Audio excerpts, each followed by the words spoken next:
खुलुमबाय बेयो बड'लेण्ड इंखं टेलिभिजन दिनै 11 अक्ट'बर 2025 सनिबार खालि सानसेनि बरादखौ नोंथांमोननि खाथियाव लाबोदों आं सदानन्द दैमारिया।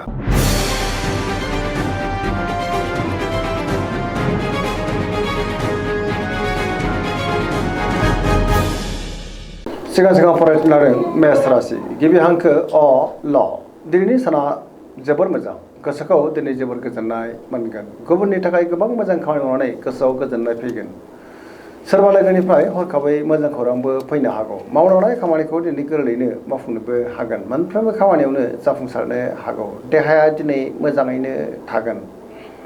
अब्लाबो नाथाय जानाय लोंनायाव सांग्रां जानांगोन रांखावरियाव मोजां होनजायो बेफार फालांगियावबो दिनै जोबोर मोजां मुलाम्फा मोननोबो हागोन आयाबो बांनो हागौ सोरबा लोगोजों बाख्नाय जानोबो हागौ बिदा फंबायनिफ्राय थोजासे हेफाजाबखौ मोननो हागोन बिमा-बिफानिफ्राय अननायफोरखौ मोननो हागोन न'खराव बिसि-फिसायनि गेजेराव अनलायनाया बांनो हागौ गोसोनि बोलोआबो बांगोन समाजाव मान मोननो हागोन लाइमोनफ्रा जोबोर खुसि जागोन आरो गावबा गावनि गोसोनि साननायफोरखौ दिनै फोरमायलायनोबो हागोन पजिटिभ एनार्जिनि गोहोम गोग्लैगोन सरासनस्रायै दिनै साना जोबोर मोजां आरो मोजाङैनो बारग'लांगोन।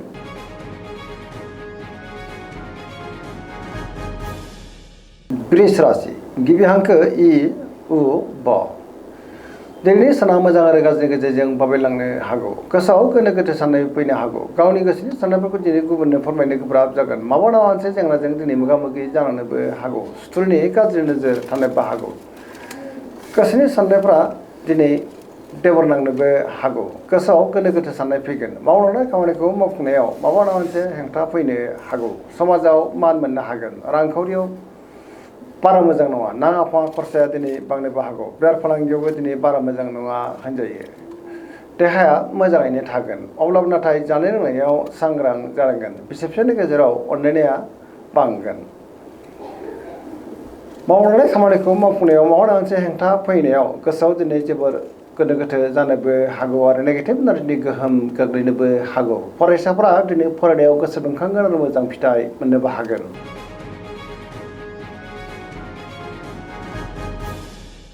मिथुन राशि गिबि हांखो क स दिनैनि साना जोबोर मोजां पजिटिभ एनार्जिनि गोहोम गोग्लैगोन सोरजोंबा बाख्नाय जानोबो हागौ बहाबा हान्थिब्ला दिनै जोबोर मोजां आरो मोजाङैनो हान्थिनोबो हागोन गियाननि आंखाल जानाय नङा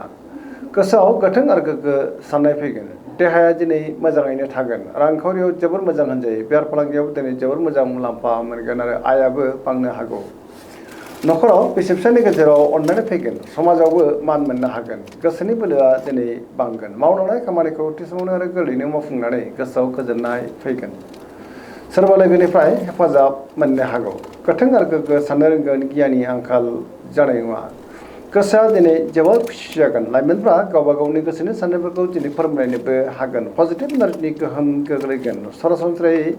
दिनैनि साना जोबोर मोजां आरो मोजाङैनो बारग'लांगोन।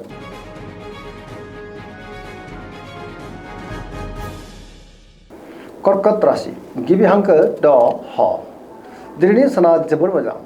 गोसोखौ दिनै जोबोर गोजोननाय मोनगोन गावनि गोसोनि साननायफोरखौ गुबुननो फोरमायनोबो हागोन सोरबा लोगोजों दिनै बाख्नाय जानोबो हागौ माबा मोनसे मोजां खौरांबो मोननो हागौ सोरबा लोगोजों बाख्नाय जानानै गोसोआव गोजोननाय फैगोन गोसोनि साननायफोरा दिनै मोगथाङाव जाफुंनोबो हागौ पजिटिभ साननो रोंगोन गियाननि आंखाल जानाय नङा मावलांनाय खामानिखौ दिनै थि समावनो आरो गोरलैयैनो मावफुंनोबो हागोन रांखावरियाव जोबोर मोजां होनजायो बेफार फालांगियाव दिनै जोबोर मोजां मुलाम्फा मोननोबो हागोन न'खराव बिसि-फिसायनि गेजेराव अनलायनाय फैगोन गुबुननिफ्राय थोजासे हेफाजाबखौ दिनै मोननोबो हागौ बिमा-बिफानिफ्राय अननायफोरखौबो मोननो हागोन पजिटिभ एनार्जिनि गोहोम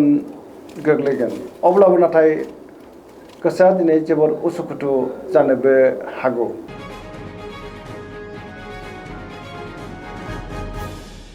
सिंह राशि गिबि हांखो म थ दिनैनि साना मोजां आरो गाज्रिनि गेजेरजों बाबेलांनो हागौ गोसोआव दिनै गोनो गोथो साननायबो फैनो हागौ गावनि गोसोनि साननायफोरखौ दिनै गुबुननो फोरमायनो गोब्राब जागोन माबा मोनसे जेंनाजों मोगा-मोगि जानांनोबो हागौ रांखावरियाव बारा मोजां नङा नाङा फाङा खरसाया दिनै बांनोबो हागौ बेफार फालांगियावबो बारा मोजां नङा होनजायो सोरजोंबा थगायजानोबो हागौ गोबां मोजां खाबुनिफ्राय दिनै जानगाराव थानांनोबो हागौ सोरजोंबा थगायजानोबो हागौ गुबुननि थाखाय दिनै नाङा फाङा जेंनायाव गोग्लैनांनोबो हागौ गोसोनि साननायफ्रा दिनै ड्राइभार नांगोन आरो लाइमोनफ्रा गावबा गावनि गोसोनि साननायखौ फोरमायलायनो दिनै गोब्राब जानोबो हागौ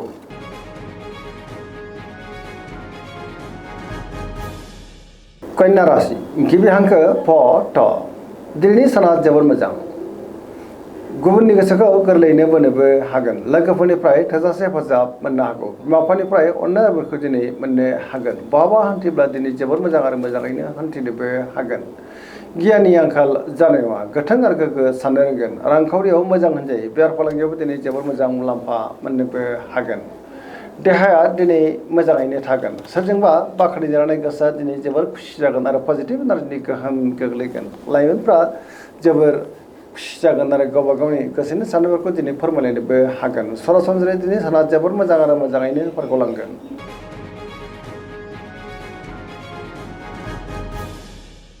तुला राशि गिबि हांखो र थ दिनैनि साना मोजां आरो गाज्रि गेजेरजों बाबेलांनो हागौ गोसोआव गोनो गोथो साननायबो फैनो हागौ गावनि गोसोनि साननायफोरखौ दिनै गुबुननो फोरमायनो गोब्राब जागोन माबा मोनसे जेंनाजों दिनै मोगा मोगि जानांनोबो हागौ लोगोफोरनिफ्राय हेफाजाब लानांनोबो हागौ बिमा बिफानि अननाय आबोरखौ दिनै मोननो गोब्राब जागोन देहाया दिनै मोजाङैनो थागोन अब्लाबो नाथाय जानाय लोंनायाव सांग्रां जानांगोन रांखावरियाव बारा मोजां नङा होनजायो नाङा फाङा खरसाया दिनै बांनोबो हागौ बेफार फालांगियावबो बारा मोजां नङा गुबुननि थाखाय दिनै नाङा फाङा जेंनायाव गोग्लैनांनोबो हागौ लोगोफोरनिफ्राय हेफाजाबखौ मोननो हागोन गोदान थांखि लानो नाथाय हानाय नङा सेंग्रा सिख्लाफोरनि गोसोआ दिनै जोबोद उसुखुथु जागोन गावबा गावनि गोसोनि साननायफोरखौ फोरमायलायनो हायोब्लाबो माबा मोनसे गोरोन्थिबो जालांनो हागौ आरो नेगेटिभ एनार्जिनि गोहोमबो गोग्लैनो हागौ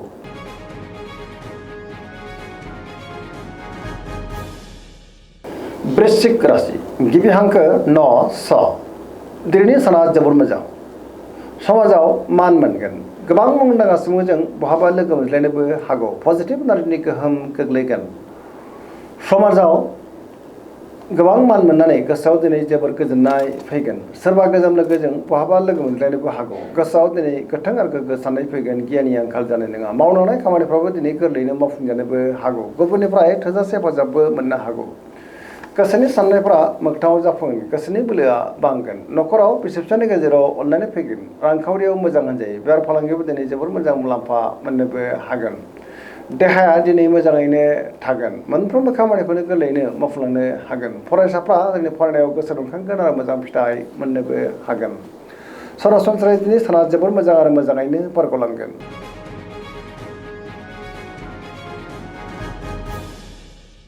धनु राशि गिबि हांखो ढ फ भ दिनैनि साना जोबोर मोजां गोसोआव गोथां आरो गोग्गो साननाय फैगोन गियाननि आंखाल जानाय नङा मावलांनाय खामानिखौ दिनै थिसमावनो आरो गोरलैनो मावफुंनो हानाय गोसोआव जोबोर गोजोननाय फैगोन बिमा बिफानिफ्राय अननाय बोरखौ दिनै मोननो हागौ बहाबा हान्थिब्ला दिनै जोबोर मोजां आरो मोजाङैनो हान्थिनोबो हागोन लोगोफोरनिफ्राय थोजासे हेफाजाब मोननो हागौ बेफार फालांगियाव जोबोर मोजां मुलाम्फा मोनगोन गोबां मुंदांखा सुबुंजों बहाबा लोगो मोनलायनाय गोसोआ दिनै जोबोर गोजोनगोन देहाया मोजाङैनो थागोन अब्लाबो नाथाय जानाय लोंनायाव सांग्रां जानांगोन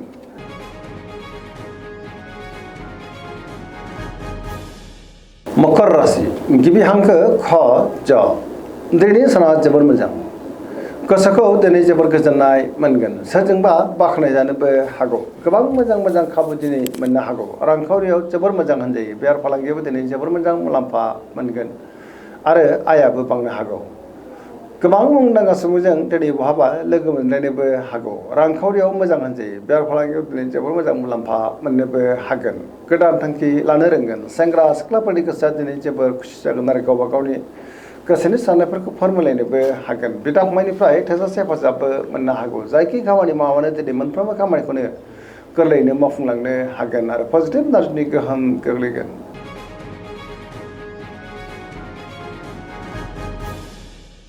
कुम्भ राशि गिबि हांखो ग स दिनैनि साना मोजां आरो गाज्रिनि गेजेरजों बाबेलांनो हागौ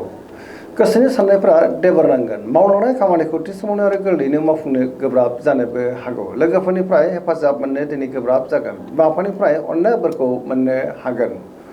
बहाबा हान्थिब्ला दिनै जोबोर मोजां आरो मोजाङैनो हान्थिनो हागोन बिदा फंबायनिफ्राय थोजासे हेफाजाबबो मोननो हागौ गोसोनि साननायफ्रा दिनै मोगथाङाव जाफुंनोबो हागौ पजिटिभ एनार्जिनि गोहोम गोग्लैगोन आरो सरासनस्रायै दिनै साना जोबोर मोजां आरो मोजाङैनो बारग'लांगोन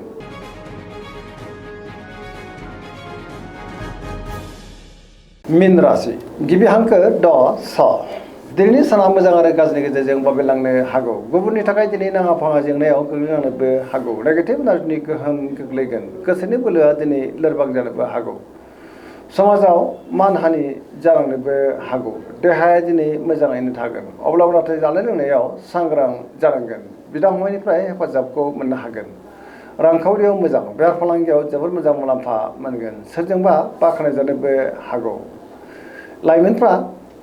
जोबोर रमान्टिक जागोन आरो गावबा गावनि गोसोनि साननायफोरखौ दिनै फोरमायलायनोबो हागोन फरायसाफ्रा दिनै फरायनायाव गोसो दुंखांगोन आरो मोजां फिथाइ मोननोबो हागोन